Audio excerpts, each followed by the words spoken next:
Welcome to YouTube channel कानूनी व चर्चा खास।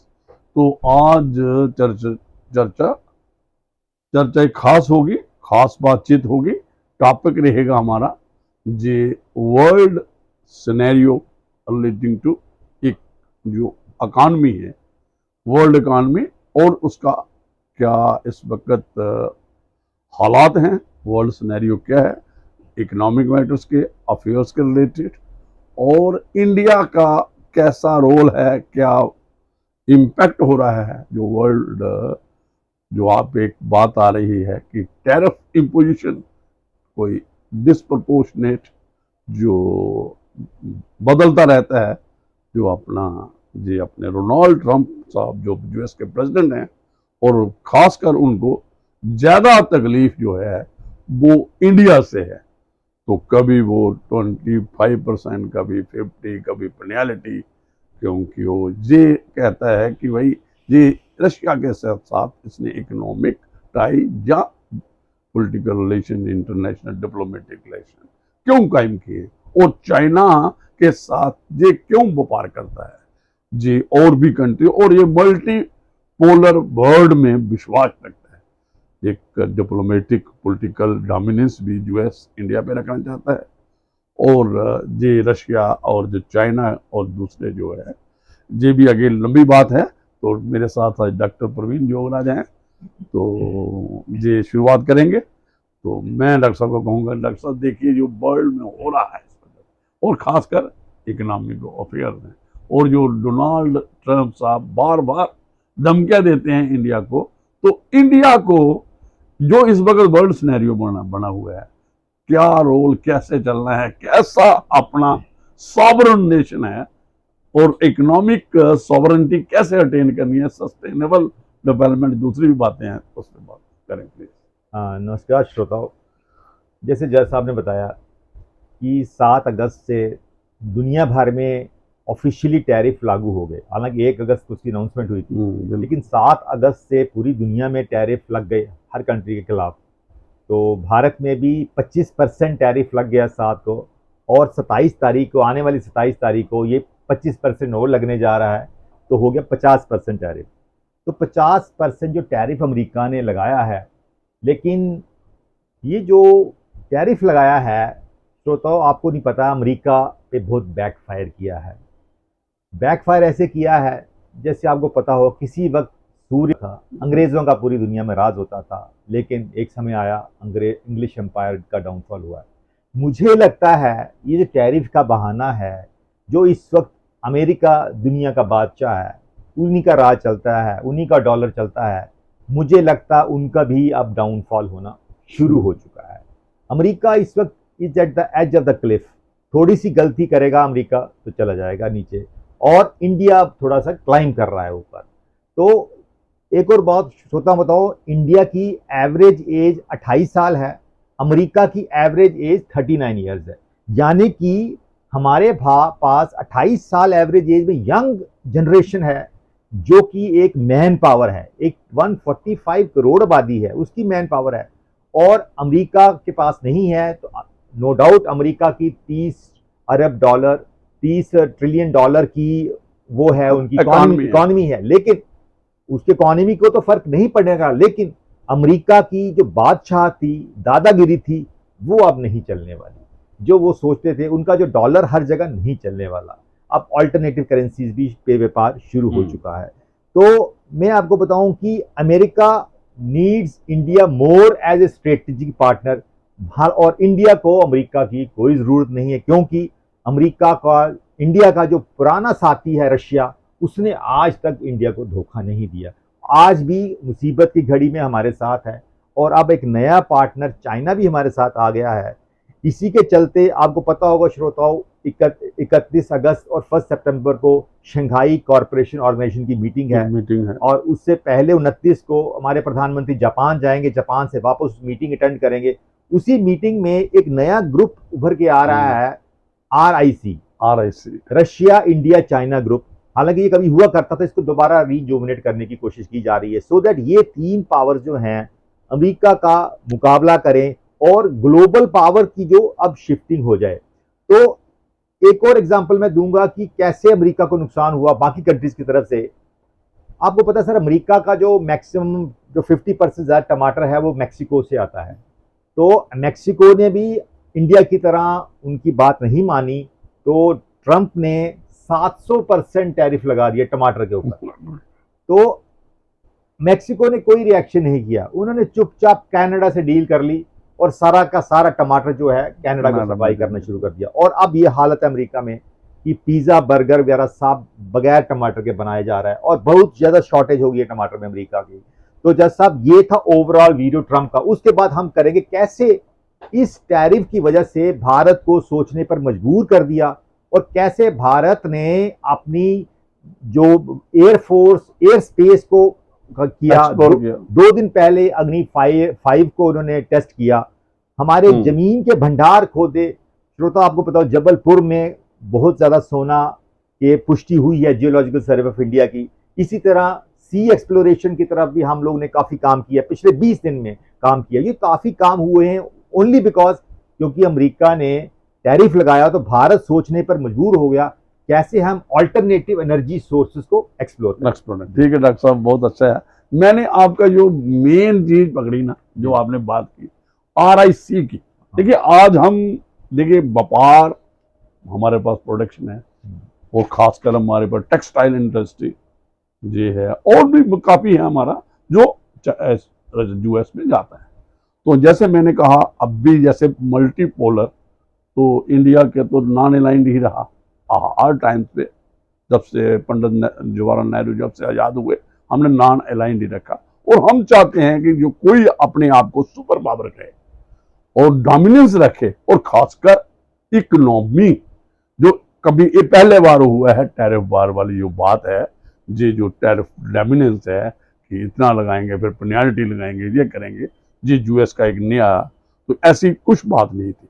तो ये एक तो इंटरनल जो इसको टकराव है, पॉलिटिकल टकराव है, उनको उसको उससे बचना चाहता है जो लोकल इंडस्ट्रीज हैं, जो लोकल हैं अंदर हैं। लेकिन एक बात जो है, जब आपको कोई भी नेशन चाहे जितना मर्जी प्रोग्रेस हो, जितनी मर्जी उसकी, जब क्लोज इकॉनमी में आएगा ना वो सर्वाइव नहीं कर सकेगा। देखिए ये व्यापार जो होता है आता भी है और जाते भी हैं लोग। तो ऐसी बातें करके कि हम फिर देखिए आपने कहा टमाटर आना बंद किया, पिज्जा दूसरा तीसरा, और इसकी अग्रेरियन जो कंट्रीज हैं, इंडिया अग्रेरियन सोसाइटी है, हम लैंड हमारे यहाँ कल्टीवेशन होती है, प्रोडक्शन होती है, पूरी दुनिया में जाता है। तो ऐसे ही जो मैस्को की बात की आपने, उसके पास भी पूरा वो सिस्टम है, जैसे चाइना के पास है, जापान है।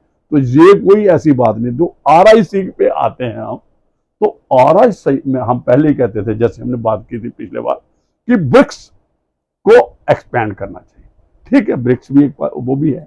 हम तो ये कहेंगे कि जापान को भी जोड़ना चाहिए, क्योंकि जापान भी एक प्रोग्रेसिव इकॉनमी है और सबसे इंपॉर्टेंट किसी भी नेशन की जो होती है एक बात है, वो इकोनॉमिक सॉवरेनिटी होती है। हम क्यों डिपेंड रहेंगे कि कोई कि हम अपनी चीज एक ही जगह पे बेच सकते हैं, कहीं और हमारे पास ना एक्सप्लोर करेंगे। जैसे अभी जापान ने अपना एक मार्केट एक्सप्लोर की, कहाँ जी, अपने अफ्रीकन कंट्री के साथ। तो ऐसे ही इंडिया जा रहा है हर तरफ, जरा चाइना के साथ अच्छा है और चाइना के, और हमारे जो आपने बात की कि हमारे पास जंग जो वर्क फोर्स है, हमें सिर्फ टेक्नोलॉजी की बात है और हमें अपनी यंग फोर्स जो है ये स्किल डेवलपमेंट की तरफ जाना पड़ेगा।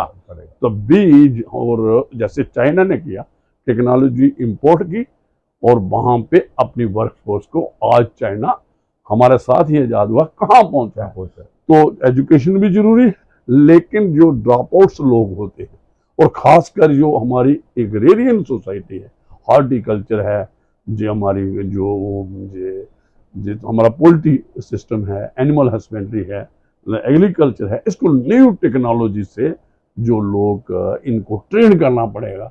जो 10th 12th में ड्रॉप आउट होते हैं, हमारी जो न्यू जो एजुकेशन पॉलिसी है उसी का भी यही है कि हमें टेक्नोक्रेट चाहिए। हमें जो खेतों में काम करने वाले चाहिए लोग चाहिए, और न्यू टेक्नोलॉजी के साथ चाहिए इनमें। अगर तो फिर जब ये हमारे पास प्रोडक्शन होगी और हमें कोई जरूरत नहीं पड़ेगी किसी कंट्री से लेने के लिए, हम एक्सपोर्ट करेंगे। एक्सपोर्ट में हम नया, और देखिए रशिया के साथ हमारा वाटर सिस्टम ही है, हमने कहीं उनका वहां पे भेजा, उन्होंने भी हमें भेजा। और जो ऑयल इंडस्ट्री है, जो एनर्जी की बात की आपने, एक तो आपने कहा कि नया जो जमीन के नीचे एक्सप्लोर किया जा रहा है, तो अपना भी यहाँ से तेल है, और हमने क्या किया, वहां से तेल लिया, जो सस्ता लिया, उसमें रिफाइन करके यूरोपियन कंट्रीज को। ये है सॉवरेन इकॉनमी की तरफ। तो डॉक्टर साहब आगे आप ऐड करें, फिर उस पर आगे चर्चा चलते रहेगी। श्रोतो, आगे हम बात करेंगे डीप सी एक्सप्लोरेशन की, जिसको कि नाम दिया गया समुद्र मंथन। तो ये समुद्र मंथन क्या है? इसका मतलब था कि जो हमारा भी न्यूक्लियर एनर्जी है, इसके अलावा हमारी अपनी जो एनर्जी है वो नहीं के बराबर है, उसको पुश करना, उसको एक्सप्लोर करना। तो इसीलिए 15 अगस्त से भारत सरकार ने national deep water exploration mission announce किया। उसमें क्या क्या हाँ, national deep water exploration mission में ऑलरेडी काम हफ्ते में बहुत ज्यादा हो चुका है। तो ये ऑफशोर डीप सी में हाइड्रोकार्बन्स, उसको डिटेक्ट करने के लिए और सोर्सेज ऑफ एनर्जी डिटेक्ट करने के लिए ये किया गया। और अभी तक हफ्ते 10 दिन में क्या तरक्कियां हुई हैं उसकी मैं बात करूंगा। तो ये जो सारा deep sea exploration Andaman basin के पास हो रहा है। अंडमान निकोबार जो है बेसिन है, वहां पर ये इनको शक है कि मिलने का वहां अंदाजा है ऑयल। तो वहां पर हमारी इंडिया ने एक पहली एक मत्स्य 6000 नामक एक सबमर्ज्ड व्हीकल बनाई है। सबमर्ज्ड व्हीकल बनाई है जिसकी कि एल&टी कंपनी ने एक्सपेरिमेंट भी कर लिया है, जो कि 6000 मीटर नीचे जमीन में जा सकती है, खुद जा सकती है। और मैंड तीन मैंड पर्सन उसमें जा सकते हैं। जैसे स्पेस में जाते हैं, नीचे जाएंगे। हाँ, तो ये जो प्रोजेक्ट 6000 तो इसका ये जो मत्स्य बना, इसका समुद्रयान प्रोजेक्ट, इसको नाम दिया समुद्रयान प्रोजेक्ट। तो मत्स्य 6000। और इसी के साथ क्या किया, लास्ट वीक की बात है, जैसे एस्ट्रोनॉट्स होते हैं ऐसे एक्वानॉट्स भी होते हैं जो कोई जमीन में जाते हैं। दो एक्वानॉट्स हैं, उनको क्रेडिट जाता है। पहले एक्वानॉट्स इंडिया के एक थे जितेंद्र पाल सिंह और दूसरे थे राजू रमेश। इन्होंने क्या किया? दोनों ने 5000 फुट तक डाइव लगाई है, वो पूरे इंस्ट्रूमेंट ले एज एक्वानॉट डाइव करके वहां से इन्होंने एक्सप्लोरेशन की है। और वहां से इन्होंने क्या किया है कि तकरीबन 100 kg cobalt laden polymetallic nodules भी इकट्ठे करके लाए हैं। तो ये एक बहुत उम्मीद की किरण है। कोबाल्ट बहुत इंपॉर्टेंट है, उम्मीद की किरण है, ये मेटल तो है। ये अभियान अभी शुरू हुआ है। तो आने वाले वक्त में ये जो समुद्र मंथन है डीप सी एक्सप्लोरेशन में, मुझे लग रहा है कि हमने अभी तक नहीं किया इतने सा। अब इसलिए किया क्योंकि हमारे ऊपर पड़ गया, हमें जो सैंक्शन लग गए, हम लोगों ने कोशिश की। जैसा आप इसके बारे में जो आपने बात कही, तो ये बात आपने जो कही लास्ट में कि भाई कभी जिस पे पड़ती है ना, मतलब ये एक्सपीरियंस होता है। जैसे ये हमें एक्सपीरियंस सिखाया जो हमारा जो इन्होंने टैरिफ बार इंडिया के खिलाफ डोनाल्ड ट्रंप ने छेड़ी, तो इससे हमें भी सोच आई, हमारा भी दिमाग हिला कि भाई हमें भी सेल्फ रिलायंट होना चाहिए। खासकर जो मुझे लगता है एनर्जी अगर हमारे पास आ जाएगी ना, जो आज जो हमारी और देखिए हम जो ये वाली है ना सन वाली जो एनर्जी है, इसमें आगे जा रहे हैं। और ये मैं कहते हैं कि सेकंड नंबर पे है जो हम कन्वेंशनल सोलर एनर्जी ये प्लांट लगा रहे हैं, उसमें काम कर रहे हैं। तो ये काफ़ी है, क्योंकि हमारा इंडिया में मुझे लगता है कि 365 ही जहाँ आप डेज लगा लो 360, जहाँ 300 से ज़्यादा दिन सूरज रहता है। तो उससे हम solar energy system, conventional energy system में भी इंडिपेंडेंट। और जो आप कह रहे हैं कि हाइड्रोकार्बन का मिलना, दूसरे मेटल्स का मिलना, हम अगर एनर्जी ही हम ज़्यादा करते हैं ऑयल और ये गैस, अगर ये सेल्फ रिलायंट हो जाएं हम, तो मुझे लगता है कि फिर सॉवरेन इकॉनमी हमारी हो जाएगी।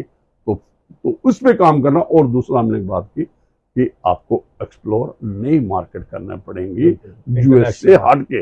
और हम चाहते हैं कि मल्टीपोलर इकोनॉमिक सिस्टम बने, डी डॉलरेशन हो। और जैसे ब्रिक्स ने शुरू किया अपना बैंक, तो हम और आगे जाएंगे। RIC भी उसी पैटर्न पे अभी शंघाई जो आपने कहा कारपोरेशन जो कोऑपरेशन ऑर्गेनाइजेशन की मीटिंग होने जा रही है, तो JRIC अगर काम करे तो देखिए कितनी पॉपुलेशन है, कितनी कंजम्पशन वहाँ है, चाइना की, रशिया भी है, और इनका जो इनकी इकॉनमी की प्रोग्रेसिव इकॉनमी है।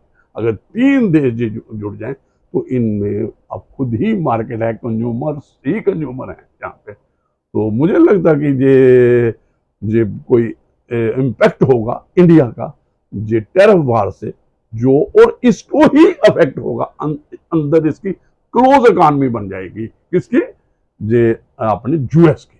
तो इससे नुकसान ही होगा और हेटेड पैदा हो रहा है। जो जैसे मेक्सिको पे इसने 70% लगाया, तो वहां के लोगों ने तो अल्टरनेटिव हर चीज का होता है और लोग तो निकाल लेते हैं।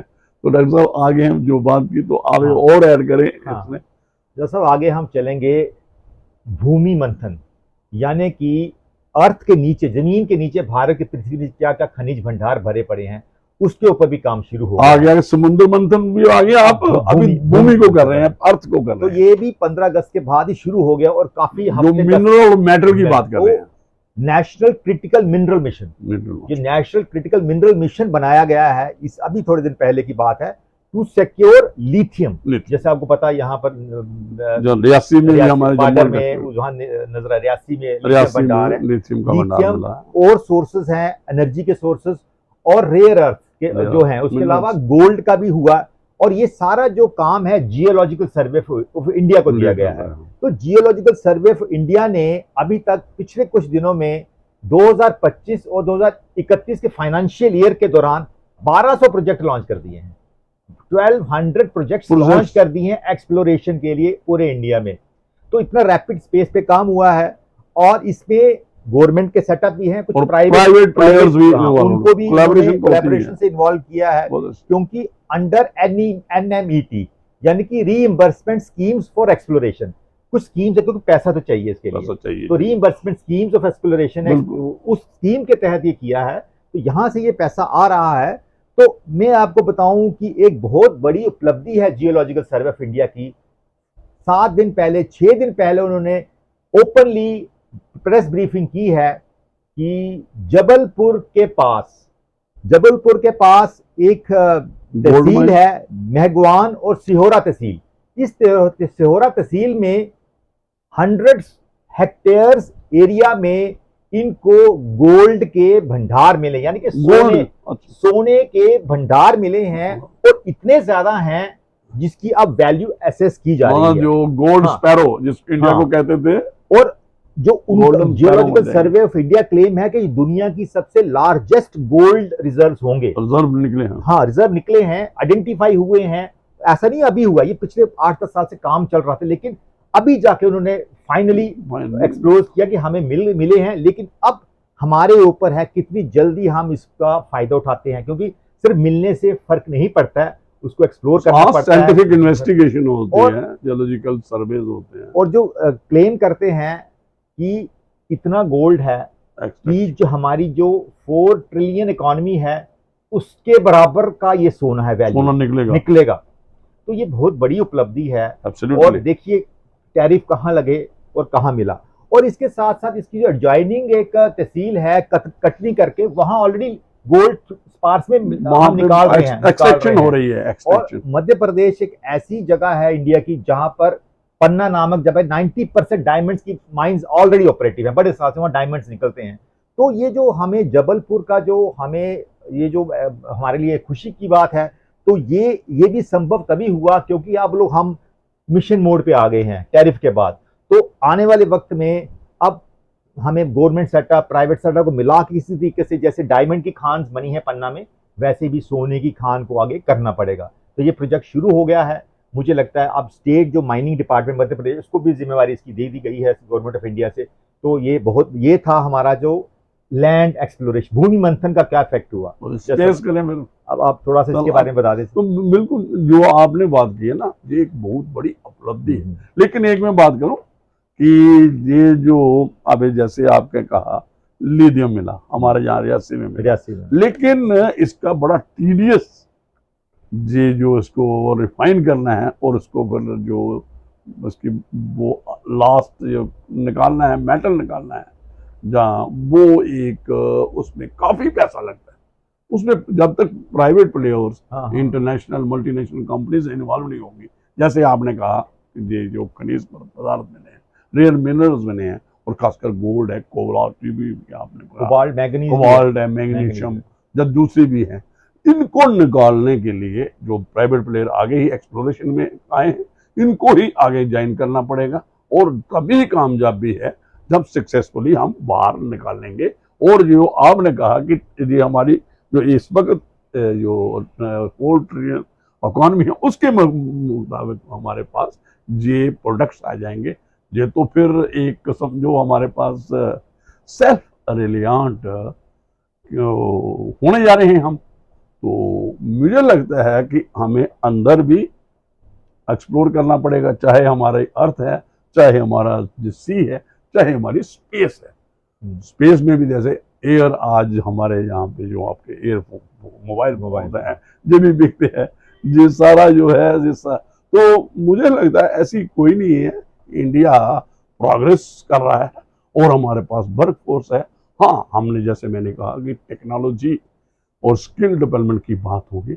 और एक बात जो डॉक्टर साहब मैं कहूँगा, जब तक हमारा जो सिस्टम है ना, जो ब्यूरोक्रेट लगाओ पॉलिटिकल सिस्टम है, इसमें ऑनेस्टी नहीं आएगी और इसमें करप्ट प्रैक्टिसेस जो इन्वॉल्व हैं और जो मोटिवेटेड जो कुछ काम होते हैं कि जहां हम आगे बढ़ सकते हैं, लेकिन हमारी कुछ टांगें खींची जाती हैं। और जो हमारे टीडीएस या कॉम्प्लिकेटेड जो हमारे जो रूल्स रेगुलेशंस हैं, इनको हमें, और खासकर जो लोग ऊपर पॉलिटिकल सिस्टम है ना, उनको इसमें ध्यान देना चाहिए कि ये नेटवर्क नेक्सियस जो है, जो हर्डल क्रिएट करता है, इसको हम कैसे रिमूव करेंगे। फिर ही ये जो आपने सारी बातें कही, जो पॉलिसी मेकर्स हैं, जो नॉर्थ और साउथ ब्लॉक में बैठे हैं, जहाँ जो हम पॉलिटिकल जो हमारा सिस्टम देखते हैं, जो हमारी गवर्नमेंट है, जब तक इनमें कोऑर्डिनेशन और समझदारी ना होगी कि चीज़ों को समझना है, टीडियस नहीं बनाना है, कॉम्प्लिकेट नहीं बनाना है, इंट्रिकेट प्रोसीजर नहीं बनाना है। जैसे आपने देखा कि हमने अपनी इकॉनमी लिबरलाइज की, क्लोज थी खोल दी, उस वक्त तो एक कहते थे इंस्पेक्टर राज है, जहाँ जो लाइसेंस हर चीज का लेना, तो आज हम 91 के आगे कितना पहुंचे।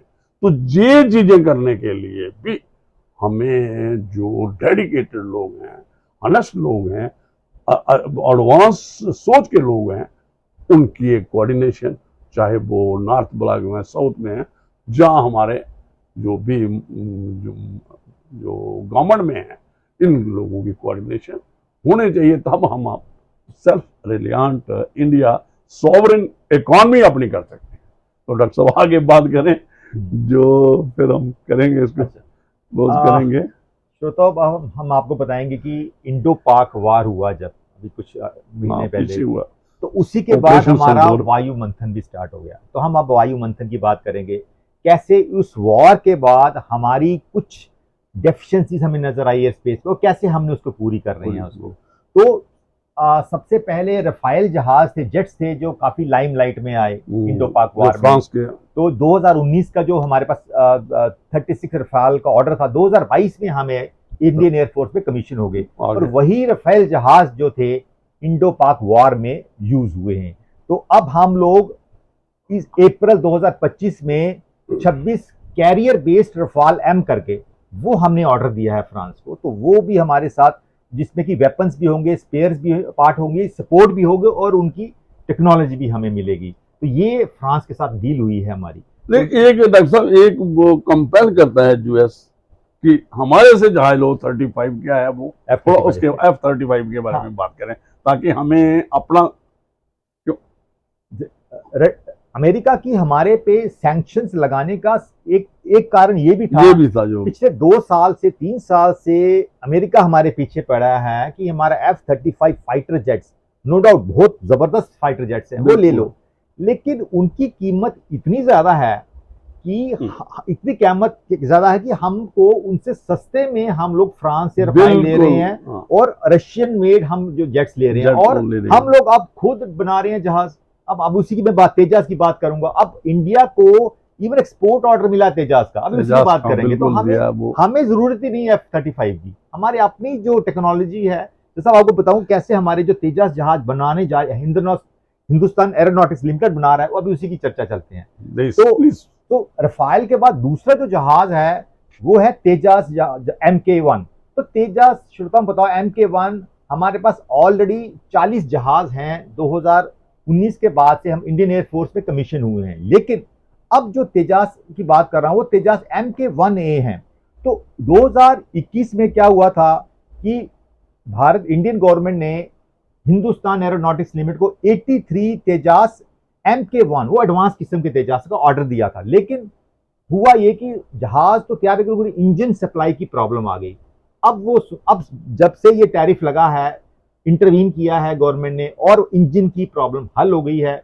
और श्रोता बताऊं, मार्च 2026 तक इंडियन एयरफोर्स के पास 83 जो जेट जो हैं तेजास 1 के वो हमें हमारे अपने हैं। हाँ अपने हैं, अपने हैं, अपने निर्भर है, मतलब जो कि DRDO बना रहा है। हाँ, तो DRDO बना रहे हैं जहाजों को, तो वो हमारे पास हो जाएंगे और हमारा साथ हो जाएंगे। अब मैं बताऊंगा एक नया ऑर्डर अगस्त 20 परसों की बात है, अगस्त 20 परसों की बात है, एक नया ऑर्डर हम दिया गवर्नमेंट ने 97 एडिशनल MK1 नया ऑर्डर जो है, जो कि और ज्यादा मटेरियली एडवांस्ड होंगे, वो भी 26-27 तक इंडियन एयरफोर्स में आ जाएंगे। इसका मतलब 40 ऑलरेडी थे, 83 तैयार हो गए हैं, ऑलमोस्ट इंजन के बन रहे हैं, और 97 और, तो टोटल 180 प्लस 40 मतलब 220 हमारे पास तेजास हो जाएंगे। तो ये आपकी बात है कि हम स्पेस वार उसमें भी आत्मनिर्भर सेल्फ रिलायंट की तरफ बढ़ रहे हैं, और हमें कोई जरूरत नहीं है 35 जो अमेरिकन यूएस की बात हो रही है। जैसे जो नए तेजास MK1A टाइप के जहाज जिसको अभी हमें मिलने वाले हैं, 83 की बात कर रहा हूं, उसका जो है पुराने तेजास से डिफरेंस ये है, इसमें एक्टिव इलेक्ट्रॉनिकली जो है स्कैन एरे रडार है, जो कि दिखता ही नहीं रडार को। अच्छा, दिखता ही नहीं रडार को, दुश्मन के रडार को। और इसका मिसाइल जो कैपेसिटी है बियॉन्ड विजुअल रेंज है, दिखती नहीं है कब मिसाइल निकल, आंखों से नहीं दिखेगा, इतनी स्पीड से वो निकलती है मिसाइल जो कैपेसिटी है। दूसरा, इसमें सेल्फ प्रोटेक्शन जैमर लगे हुए हैं, मतलब इनको कोई जहाज हिट भी नहीं कर सकता। एडवांस टेक्नोलॉजी के जहाज है। और उसके बाद जो MK1A बनने जा रहे हैं, जो कि 27 तक हमें मिलेंगे, उसकी मैं बताऊं वो very similar to American stealth bomber थे, जो कि जिन्होंने न्यूक्लियर रिएक्टर ईरान पे काम किया, इनविजिबल है, तो वैसा ही उनका भी वो इनविजिबल थे। हाँ, तो ये जो नए किस्म के आ रहे हैं हमारे पास, तो ये काफी ज्यादा और एडवांस रहेंगे हमारे लिए। तो ये था रिगार्डिंग। अब जब 2027 में हमारे पास एडवांस आ जाएंगे, तो हमारे मिराज, रफाल, जगुआ सारे निकल जाएंगे, तो इंडियन एयरफोर्स पुराने जहाजों को निकाल देगी, नए जहाज नए सिस्टम के साथ। तो डॉक्टर साहब, एक आपने कहा ना 35 जेट जो अमेरिका हमें बेचना चाहता है, वर्चुअली होता क्या है ना, ये टेक्नोलॉजी है ना, ये एक्सचेंज नहीं करते हमारे साथ। क्योंकि जो देखिए रशिया से हमने कोई भी बात करेंगे, तो वो हमें टेक्नोलॉजी नो हाउ क्या है वो भी हमें बताएंगे कि इसमें क्या है, और जहां पे भी हम जॉइंट वेंचर में काम करेंगे। लेकिन इनका एक तो रेट बहुत ज्यादा, जैसे आपने कहा, और ये जो टेक्नोलॉजी है ये भी हमसे शेयर नहीं करते कि इसमें क्या है क्या नहीं है। तो जो क्यों, और दूसरा ये है, यही चीजें ये पाकिस्तान को बेचेंगे जो हमारा दुश्मन है, और यही चीजें अगर इंडिया इनसे ले तो फिर और क्वालिटी की कोई इनकी गारंटी नहीं। और जैसे चाइना ने पिछले, तो जो चाइना से लिया हुआ था, तो वो भी एक नुकसान करता है अगर वो लो ग्रेडेड हो, तो जहां उसकी टेक्नोलॉजी हमारे साथ शेयर ना हो, हमें पता नहीं है कि भाई कैसे है, इसका क्या सिस्टम है, तो सिर्फ ऑपरेट करना जरूरी नहीं है, ये भी जानना जरूरी है कि भाई इसमें क्या है कैसे है। वो टेक्नोलॉजी ये यूएस मोस्टली शेयर नहीं कर पाया है, जहाँ जो भी अपना प्रोडक्ट खासकर इस किस्म का प्रोडक्ट जो भी। दरअसल जो मैंने बात बताई ना, तेजास MK2 जो है उसका इनको अभी से फिलीपींस, अर्जेंटीना कुछ कंपनियों से ऑर्डर मिलने, एक्सपोर्ट ऑर्डर मिलना शुरू हो गए हैं। तो आप समझ सकते हैं कि कहाँ पर। श्रोता, अब हम बात करेंगे 2 दिन पहले एक बहुत बड़ी इवेंट हुई जिसको पूरी दुनिया की हेडलाइंस थी। वो था कि भारत ने अग्नि 5 मिसाइल जो बैलिस्टिक मिसाइल जो टेस्ट किया, टेस्ट फायर किया। ये इंटरमीडिएट रेंज बैलिस्टिक मिसाइल था। अब इसकी चिंताएं क्यों बढ़ गई हैं दुश्मन की या लोगों की, कंट्रीज की? क्योंकि ये जो अगस्त 20 को ये जो integrated test range Chandipur Orissa से ये लॉन्च हुआ, तो ये था स्ट्रेटेजिक फोर्सेस कमांड की तरफ से ये टेस्ट हुआ, ये अग्नि मिसाइल। और इसकी जो कैपेसिटी है 5000 किलोमीटर इंटरकॉन्टिनेंटल, ये मीडियम रेंज है सर। ये मीडियम आने वाले वक्त में इंटरकॉन्टिनेंटल है, मीडियम रेंज इंटरकॉन्टिनेंटल मिसाइल। और इसकी जो रेंज में चाइना पूरा आता है, हाँ बिल्कुल आएगा, कुछ काफी पार्ट एशिया का है और कुछ part of Europe including Turkey.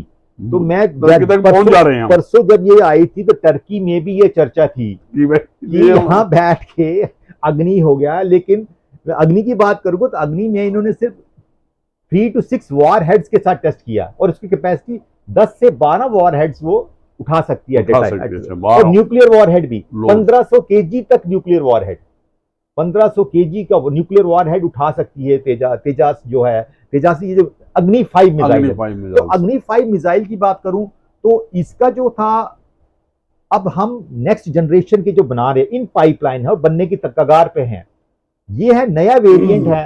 एक तो है जैसे मैंने आपको बताया वही यूएस में जो स्टेल्थ बॉम्बर्स ने जिन्होंने अटैक किया था ईरान के साइट्स पे। तो ये जो नया वेरिएंट है इसका नाम है बंकर बस्टर वेरिएंट, यानी कि 80 से 100 मीटर नीचे जाके ये बंकर्स को भी तबाह कर सकता है। वेरी सिमिलर टू दैट, उसी पैटर्न पे बनाया है रेप्लिका समझो। तो ये 2026-27 में आ जाएगा ये नया वेरिएंट जो है तेजास। अभी तो अग्नि हमने 5 की है, ये अग्नि का नया वेरिएंट आ रहा है जो अंडर प्रोसेस है, बन चुका है। और दूसरा है एयर वेरिएंट, एयर बस्ट, यानी कि हवा में किसी भी एयरफील्ड को तबाह कर सकता है मिसाइल। जैसे पाकिस्तान की एयरफील्ड है, हवा में कोई भी जेट को तबाह कर सकता है।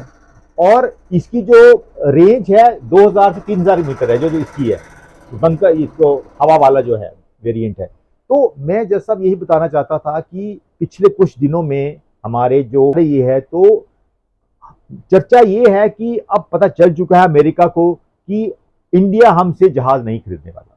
हमारा श्रोता यही कहने का मतलब है इंडिया को कोई जरूरत नहीं। जो आज डॉक्टर साहब आपने जो आज बातें की ना, ये जो हमारे सिविल सर्विस के एस्पायरेंट्स हैं, जे मुझे नहीं लगता जे कहीं ये वाली बातें जो आपने आज बताई अपने दर्शकों और खासकर हमारे दर्शक जे काफ़ी जो सिविल सर्विस के एस्पायरेंट्स हैं वो काफ़ी इनको इस हमारे एपिसोड्स को देखते हैं। तो हमारे जुडिशियल साइड पे भी है। तो लेकिन जो अब जब आप हमारे साथ होते हैं और जो आपने आज जो बातें कही, मुझे लगता है ये किसी इंस्टीट्यूट में सिखाई जाएंगी, बताई जाएंगी। जो भी एजुकेशन देते हैं, कोचिंग देते हैं, तो ये भी एक बात है। ये भी जो सिविल सर्विस एस्पिरेंट्स हैं उनको ध्यान से सुनना चाहिए डॉक्टर को। तो जैसा कंक्लूजन तो यही मैं कहूँगा, ये जो हमारा आज का एपिसोड था, तो 7 अगस्त को टैरिफ लगता है और आज अलमा से 22 तारीख, 22 तारीख। तो इतने दिनों में इतना कुछ हो जाता है, इसका। और शुरुआत सबकी हो चुकी है। जैसे आपको पता है 1200 project geological survey of India ने दे दी है ऑलरेडी अंडर डिफरेंट एजेंसीज को। बड़ी रैपिडली काम हो रहा है और ये तभी पॉसिबल हो पाया क्योंकि टैरिफ लगे। अगर टैरिफ ना लगते शायद हम लोग भी सोए रहते, हम लोग भी इतना कुछ ना कर पाते। ठीक है डॉक्टर साहब, मैं आपकी बात समझ गया। ये आप जो आपने, मैंने बार बार रिपीट कर रहा हूँ कि देखिए ये तो आ गया हमारी जो अंदर से जो हमारी नई चीजें आ रही हैं और हम प्रोग्रेस कर रहे हैं। चाहे वो जो भी अपनी एयर स्पेस जो अपना हमारा ये एयरफोर्स का जो जिसमें आपने तेजस की बात की और भी बात की, लेकिन जो ट्रेड वार है, जो हमारा ट्रेड बिजनेस कमर्स की बात है और जो हमारे यहाँ के प्रोडक्ट्स हैं, जैसे आपने कहा हम तो एक्सपोर्ट करेंगे। हम ये चाहते हैं कि हमें मार्केट बनाने पड़ेगी और मल्टीपोलर इकोनॉमिक सिस्टम होना चाहिए, और जो डी डॉलराइजेशन होना चाहिए, जे RIC से ले आओ, RIC से, जहां ब्रिक्स पॉजिटिव से अपना बैंक डेवलपमेंट हो, और पूरा जैसे जैसे आपने बताया ठीक, तो ये काम शुरू हो चुका है। श्रोता, आपको पता होगा भारत और इंग्लैंड के बीच में हाँ जो भी होगा फ्री ट्रेड जोन स्टार्ट हो गई है, यानी कि इंग्लैंड का कोई भी प्रोडक्ट इंडिया में आएगा उस पर टैक्स नहीं लगेगा। पिछले एपिसोड में बात की इंडिया का कोई भी प्रोडक्ट है इंग्लैंड में जाएगा जो उस पर टोल टैक्स फ्री लगेगा। ट्रेड है। जिस दिन इंडिया का उनके साथ ये मुआहदा हुआ, 24 घंटे के अंदर 26 कंट्रीज ने अब लाइन में लगे हैं कि हमारे साथ भी फ्री ट्रेड करो, क्योंकि दोनों कंट्रीज में इसमें फायदा है। और जब दोनों कंट्रीज का फायदा हुआ है, सबसे बड़ा लूजर कौन रहेगा? अमेरिका। देखिए US पता नहीं क्यों, यूरोपियन कंट्रीज भी है, जर्मन है, फ्रांस है, और इंडिपेंडेंट नेशन है, और एक जापान है, काफी काम करते हैं, चाइना है, रशिया है, तो वो अपने आप को खामखा क्लोज कर रहा है अपनी इकॉनमी, मुझे लगता है। और फिर जो जैसे टमाटर की बात हुई, जब दूसरी हुई जो हमारी टेक्सटाइल इंडस्ट्री, मुझे लगता है हमारे से सस्ता, एक बता दूं, टेक्सटाइल में हमारे से सस्ता माल वो कहीं से ले सकता है, जो अपने वहां से खरीद बना सकता है। मैं डॉक्टर साहब ये भी सुनने में नहीं भेजा, क्योंकि उसकी जो वर्क फोर्स, जो लेबर है, जो इंडस्ट्रियल खर्चा आएगा, और खासकर जो कब वहां पे टेक्सटाइल, उस पे कंपेरेटिवली हमारे से बहुत ज्यादा है। और हमारा जो प्रोडक्ट है, जो जहाँ के टेक्सटाइल इंडस्ट्री है, जहाँ और भी प्रोडक्ट्स जो यहाँ से जाते हैं, वहां पे वो काफी सस्ते होते हैं कंपेरेटिव। तो वो वहाँ के ट्रेडर्स हैं, जो वहाँ के बिजनेसमैन हैं, कॉमर्स जो डील करते हैं, वो उससे बिल्कुल अफेक्ट होगा। ये वाली बात है कि एक सर्विस जो हमारा सेक्टर है, वो भी अफेक्ट होगा। जितनी सर्विस हम अच्छी दे सकते हैं, तो वो भी, जैसे आपने पिछली बार कहा था कि सारे CEO जो भी बिग जो इंडियंस हैं, तो फिर हम दिमाग भी हमारा है और लेबर भी हमारी। जैसा मैं आपको अभी एक अपडेट बता रहा हूं कि इस जो कुछ हुआ, इसका क्या असर होने वाला है, जो पूरी मैं अकेला नहीं कह रहा, पूरी दुनिया के एक्सपर्ट्स कह रहे हैं। देखो श्रोता, दुनिया की सबसे बड़ी इकॉनमी है अमेरिका की, $30 ट्रिलियन। जो कुछ भी हो जाए, इतनी बड़ी इकॉनमी को कुछ नहीं होने वाला। लेकिन प्रॉब्लम कहाँ आई है? प्रॉब्लम की अमेरिका का जो एक दादागिरी है वो खत्म हो जाएगी, अमेरिका को जो पूछ के चलता है वो खत्म हो जाएगा, अमेरिका जो आइसोलेट हो गया दुनिया भर से, वो खत्म हो गया। और सबसे बड़ी बात मैं बताऊं कि इंडिया क्लाइम कर रहा है। आने वाले वक्त में तो जो दूसरा पैक्ट है, मैं जो रशिया, चाइना, इंडिया, तो इससे पहले जो फैसले लिए जाते थे दुनिया के पॉलिटिक्स के, वॉशिंगटन में लिए जाते हैं, तो व्हाइट हाउस में, और आने वाला वक्त जो है वो फैसले न्यू दिल्ली में लिए जाएंगे। क्यों? क्योंकि चाइना और रशिया दोनों दुनिया से इतने रिलेशंस अच्छे नहीं है, लेकिन इंडिया एक वाहिद कंट्री है। रशिया, चाइना, इंडिया के अलायंस में इंडिया ही ऐसी कंट्री है जिसके न्यूट्रल है, और जिसकी ऑलमोस्ट 90% कंट्रीज के साथ बड़े अच्छे रिलेशन है। चाइना के भी बड़ी कम है, और रशिया और चाइना भी चाहेगा कि कोई भी यूनिवर्स का जो इंडिया, जो वर्ल्ड जियो पॉलिटिक्स के जो फैसले लिए जाएं, वो न्यू दिल्ली में लिए जाएं, इनको इन्वॉल्व करके लिए जाएं। और अमेरिका को ये सबसे बड़ा हो रहा है। दूसरी बड़ी इकॉनमी है चाइना की, $19 ट्रिलियन चाइना की इकॉनमी, और जो एस्टिमेट्स अगले 20 साल में सुना है कि चाइना की इकॉनमी अमेरिका को क्रॉस कर जाएगी। अच्छी बात है, अच्छी करा जाएगी। और तीसरे नंबर पे है जो है जर्मनी की 4.7 ट्रिलियन, और चौथे नंबर पे है इंडिया की। इंडिया और जापान की तकरीबन बराबर है। इंडिया ने जस्ट पास किया है, $4.17 ट्रिलियन की इकॉनमी है। तो ये जो ग्लोबल जो पावर शिफ्ट होने वाली है आने वाले वक्त में, मैं कहता हूं कि जो टैरिफ लगे इंडिया के लिए बहुत ही अच्छा वरदान साबित हुआ, वो, और इंडिया को ब्लेसिंग इन डिस्गाइज मिली, और सोया हो या इंडिया जाग गया। डॉक्टर साहब, अभी ये तो आपने इकोनॉमी की बात करें, थोड़ा सा ऐड करेंगे इसमें। जो आपने एक बात की ना, बहुत अच्छी लगी कि इसको पूछ के चलते थे। समझो आप इसको कहते हो ताऊ, बड़ा, मतलब एक फैमिली में बड़ा समझाते हैं। और ये भी था कि ये सुपर पावर और सिंगल सुपर पावर था, जब रशिया अलग होना, USSR से जो टूटना उसका 1991 में। लेकिन मैं बात कर दूं, अभी इसने कोशिश की कि किसमें कि मैं भी मीडिएटर बना, गोल चाहता है ना बोल लेना, Nobel prize, Nobel Nobel prize कि जे मैंने ये कंबोडिया और थाईलैंड की बार मैंने रोकी, इंडिया पाकिस्तान की रोकी, यूक्रेन की, लेकिन पुतिन ने क्या किया, जो वहां पे गए उन्होंने पहले पूछा, एक क्वेश्चन था जो अभी मार्केट में फ्लोट हो रहा है, उसने कहा कि आप ठीक ठाक हैं, आप पे जानलेवा हमला हुआ, मतलब एक तंत्र कर रहा, वो क्या बात है। देखिए, एक आपने इटली के प्राइम मिनिस्टर को सुना पीछे, यूक्रेन को जो बाहर में हम लोगों ने सपोर्ट की, और यूक्रेन ने लोग थे जो उन्होंने भी फाइट की पुतिन के खिलाफ, ये एक अपनी, और यूएस का प्रेसिडेंट भी उस प्रेस कॉन्फ्रेंस में था, डोनाल्ड ट्रंप।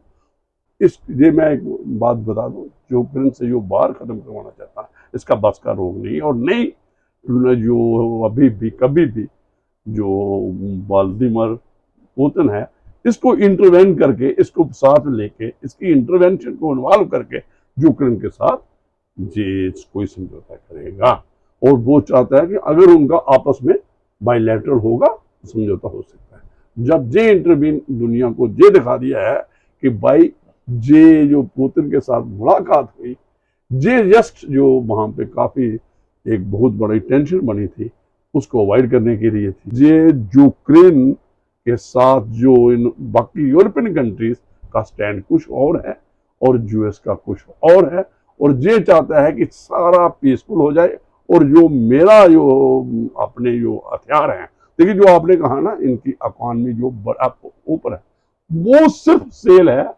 वेपन्स की, आर्म्स की जो है, बाकी वहां क्या होता है, जो जैसे हमारी अंग्रेजियन सोसाइटी है, प्लेन्स हैं, जो दूसरा इंडियन है, चाइना है, इसमें दूसरे प्रोडक्ट्स भी हैं, इनकी जो आप कहते हैं ना ट्रेनिंग, ये सारी आर्म अम्यूनिशन सेल है, और ये चाहते हैं छोटी छोटी बात 2-4 दिन की, ताकि लोग हथियार खरीदे, वेपन खरीदे, इसकी ज्यादा ये डोमिनेंस वही उस किस्म की है, लेकिन ये चलने वाली नहीं है। श्रोताओ, मैं अब आज का एपिसोड कंक्लूड करते हुए इसी टॉपिक को से कंक्लूड करूंगा, रशिया यूक्रेन वार और पुतिन ट्रंप वार्ता जो हुई थी अलास्का में। तो श्रोताओ, जो अलास्का में व्लादिमीर पुतिन और डोनाल्ड ट्रंप की जो वार्ता हुई थी अलास्का में, आपने देखा होगा उसमें डोनाल्ड ट्रंप बड़े ही कंफ्यूज नजर आए, बड़े एंजाइटी में थे, बहुत ही डिप्रेस थे, और उसमें व्लादिमीर पुतिन क्लियरली कॉन्फिडेंट थे। एट द एंड ऑफ, यही लोग कहेंगे बॉडी लैंग्वेज थी, विनर रहे। और नतीजा क्या निकला वार्ता? नतीजा ये निकला कि अभी श्रोता आपको पता 20% जो यूक्रेन का इलाका है रशिया के पास है, और रशिया को बोला जाता है कि भाई वो एरिया खाली करो। रशिया ने क्लियर बोल दिया, भाई हम तो 20% क्या, हमने तो पूरा यूक्रेन लेना है, तो युद्ध बंद नहीं होगा। अब रही बात यूक्रेन की, तो जेलेंस्की कहता है कि मैं वो 20% नहीं देने वाला हूं, और उसके बाद क्या करता है, वार्ता के बाद वो और आर्म्स लेने की तैयारी में है। इसका मतलब युद्ध नहीं खत्म होने वाला। और रही बात डोनाल्ड ट्रंप, तो वो छोटा सा मुंह लेके रह गए, ना तो सीज फायर हुआ, ना अब उल्टा उन्होंने यूक्रेन को बोला और क्लियरली बोल दिया कि मैं एज वॉर में आपका कोई साथ नहीं दूंगा, सिर्फ मेरा मॉरल सपोर्ट रहेगा, जरूरत पड़ेगी तो थोड़ा सा एरियल सपोर्ट में अमेरिका दे सकता हूं। यानी कि रही बात यूरोप जो पूरा साथ दे रहा है यूक्रेन का, और यूरोप की भी हालत फाइनेंशियली बहुत पतली हो गई है, कितनी देर देगा? अब वो ज्यादा हथियार देने की क्षमता नहीं है उनमें। तो यानी कि वार जो है अब चलेगी।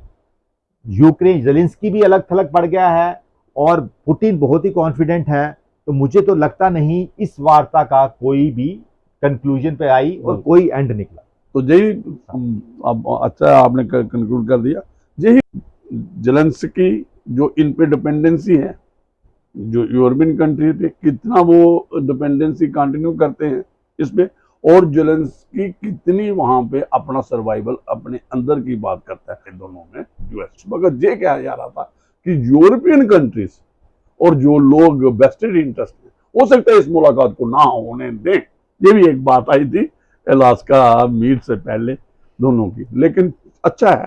तो हम तो यही चाहते हैं कि इंडिया एक सॉवरेन इकॉनमी बने और सेल्फ रिलायंट की तरफ, और जो आपने आज बातें बताई, ये जो स्पेस का जो एक्सप्लोरेशन हो रही है, अर्थ के नीचे जा रहे हैं, सी के नीचे जा रहे हैं, और वहाँ से काफ़ी जो हमारे रेयर मिनरल्स हैं या दूसरे हैं, और आपने जो हमारी डिफेंस जो एक इंडिया के जो नए चीज़ें, नए आर्म्स अम्युनिशन, नए एयरक्राफ्ट आ रहे हैं, और जो एक ये भी एक बहुत अच्छी बात है। तो इसी होप से कि इंडिया सेल्फ रिलायंस की तरफ बढ़ेगा और नई मार्केट खोजेगा, और कोई टैरिफ वार से इस पर कोई इम्पैक्ट नहीं होगा। डोनाल्ड ट्रंप की गिद्र धमकियाँ जो वो दे रहा है उससे कोई इफेक्ट नहीं होने वाला है। तो मुझे लगता है काफ़ी आज के लिए।